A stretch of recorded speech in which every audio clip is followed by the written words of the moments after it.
What's up, guys and gals? It's your disheveled host with the most, Griever, as always, bringing you guys Jujustu Kaisen chapter review, chapter 160, entitled The Colony. Let's get underway with this one because very interesting setup chapter. Definitely not boring. Definitely got some intrigue going through it. So we open up. We definitely there's a few things. Realistically, not a whole lot technically happens in this chapter. When you really think about it, we already knew the Culling Game was started. We understood about the barriers once you entered the barrier. That was explained by Tengen back when the Culling Game rules were sort of brought into the fold, right? So realistically, not a lot happens. It's just really cool to be like, all right, we're starting it. Let's go. And we get Kenjaku and, of course, one of the best dudes that stole my hairdo, Gito himself. He shows up, apparently, in a lot of people's dreams. So Kenjaku appears, of course, and stuff. And at first, I didn't recognize this character, but once we got the name drop, I had to look it up, and I was like, is this somebody from, like, Chapter 1 sort of idea? And it is. It's one of the girls from the occult research club, like the occult stuff. And she was a friend, because at first I was like, did everybody get the same message? Because it appears that way, shows up in the dream and says, all right, this is the place for the death battle and stuff. And actually, realistically, really good response here, like, do you have to do that at my house? And it's just like that's an honest question. Even Kenjaku's like, all right, that was good. That was funny. And even Kenjaku has somewhat of a sense of humor. So I kind of like that. But this is one of the people from the very beginning of the series who was a friend of Yuji or liked to try to get along with Itadori, right?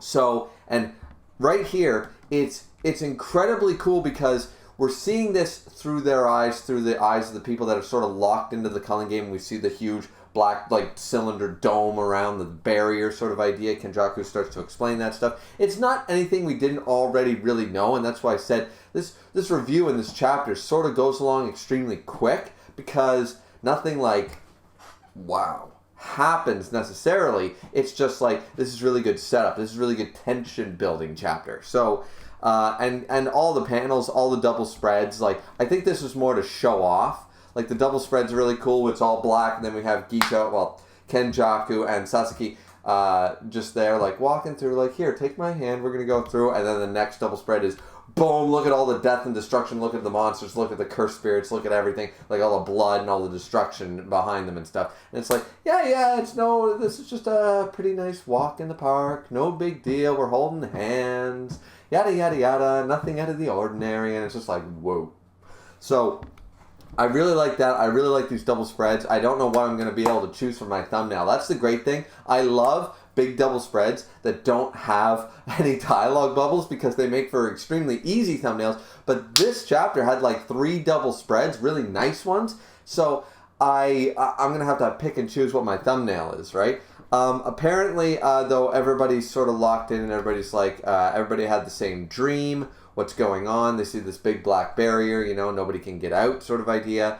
And it's November the 1st. It's not remember the 5th of November, but it's November the 1st. So let's go. This is the Sundai colony, and we're seeing it sort of idea.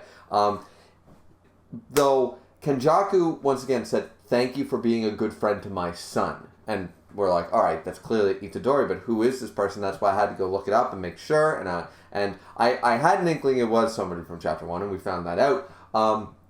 But then they're talking about the dream. He's like, yeah, everyone's talking about it. The long-haired dude with the robe on, right? And he's like, then did he tell you something about his son? And he goes, no, he didn't tell me anything about that. So she's automatically thinking Itadori. She's automatically thinking about Yuji. So it's like, okay, all right. So this one is probably worth, like, Kenjaku recognizes it. So Kenjaku, by the sounds of it, has been watching Yuji this entire time. That implies a lot. That implies a lot of potential for theories for, is Kenjaku truly evil? Or once again, like, in my personal opinion, Kenjaku might be a bad dude. So far, looking like a bad dude. Tengen's worse. Still hate Tengen. Tengen and the elders and stuff of the Jujutsu world are worse than Kenjaku. Kenjaku has actually not done really as heinous a crime as those people have yet. They're still the true enemy. Tengu's still the worst person that we've met, as far as I'm concerned. He's an asshole. So he's basically like, kill 10 people to save 100 people sort of mentality, sort of idea, but he doesn't have the necessary empathy to be able to actually make that call. I think he's in the wrong position to do that. But anyways, the point of the matter is that this is really cool. Like, all these spreads are really, really nice. And it's nice to have this callback to someone that Kenjaku is implied with this one little sentence that he's been watching Yuji this entire time. Watching him grow up, watching him struggle, watching him go through the paces. So that means he also watched as he ate Sukuna's finger. That means that Kenjaku didn't try to prevent it. There's something there. There's something there potentially. That's all I'm saying. There's a lot implied with that chapter. Now, the rest of it goes on to say that they're looking for the angel person, of course, the person that can release the seal on Gojo. But clearly not their real name, and that's what they're talking about. Panda, Hikari, Yuji, Fushiguro, they're all discussing we need to find this angel person. Clearly that's not the real name because they can't find them no matter how many points they have. They haven't been able to find them in the colony. And Panda remarks that it must not be her real name, just like you're Sukuna, you're under Yuji Itadori, but you're there in the Culling Game because you're Sukuna. So angel might be something that's similar in that vein. So they know she's inside colony number 2 according to Tengen. So this is what Hikari decides. Hikari decides, okay, Panda and I will go to number 2, and we'll leave Kilala, who still don't have the gender. Jesus Christ, Gay, will you just tell us what her gender is? Like, I'm still betting that Kilala's female, but some people are saying no, that's not the thing, whatever. Anyways, but Kilala is going to stay outside the barrier. Apparently phones... Hikari's actually pretty smart here. He's like, we haven't heard from Yuta yet. And if we haven't heard from Yuta yet, that would imply that cell phones don't work. I don't think Yuta would go that long without at least giving us a heads up about this, that, and the other thing. So this, from his perspective, potentially cell phones do not work and we're not able to contact people outside of the barrier. So I don't really know the reason behind this. It seems smart, but also I don't get the purpose. If they're not able to communicate with anybody outside the barrier, leaving Kilala outside the barrier realistically doesn't really make a whole lot of sense in that regard because there's no use for her outside the barrier in that way. However, potentially if shady shit is going on outside the barrier, then maybe Kilala will be able to help prevent it. I think that's what Hikari was sort of going for. The dialogue doesn't really imply that, but we don't know. Either way, so Hikari says that Panda and him are going to go to the colony because the Kishimo guy is clearly the strongest with the points. And Hikari's like, so I gotta go beat the shit out of him. And it's like, this dude he's like, oh yeah, that guy had 200 points? Yeah, I'll go kick his ass. Let's all right. Let's do this, like put your dukes up. So I really like that aspect.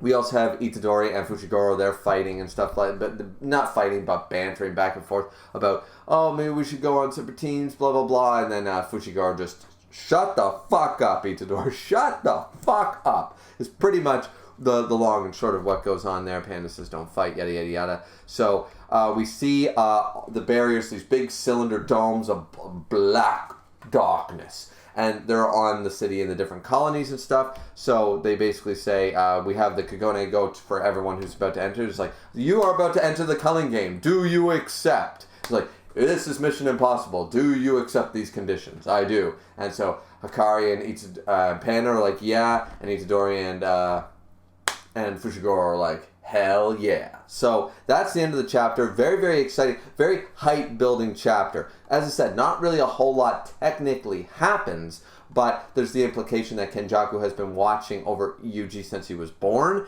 and maybe this is sort of the Aizen Ichigo plan, maybe done a little better this time, because once again, Jujutsu Kaisen, very heavily inspired by Kubo, by Bleach, and we know that for a fact. A huge fanboy of Bleach. So maybe sort of going for that idea that Kenjaku has been working towards Yuji being a catalyst, being, Knights of the Republic 2, a wound in the Force, something outside the natural law that can break the Six Eyes, that can break the fate, can break destiny, can break Tengen, can break, just something, an anomaly, the one from the Matrix, an anomaly that can't be quantified correctly and becomes something more. So maybe that's the implication. Who the hell knows? Either way, really good chapter. I'm pumped to see chapter 161 when now we're going to start the goddamn Culling Game. It's only been 20 chapters going. So now we're finally going to get to see some of the fights. And I think that's what a lot of people want to see. Like, yeah, we saw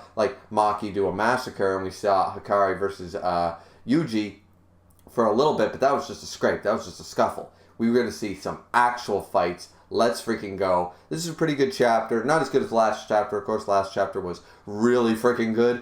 But this chapter definitely builds up the hype. So let's see what chapter 161 brings. That being said, ladies and gentlemen, that is the end of my review for Jujutsu Kaisen chapter 160. Don't forget to like, comment, subscribe, and as always, drink responsibly. As your host with the most, Griever always does. We will see you guys back here next time for chapter 161.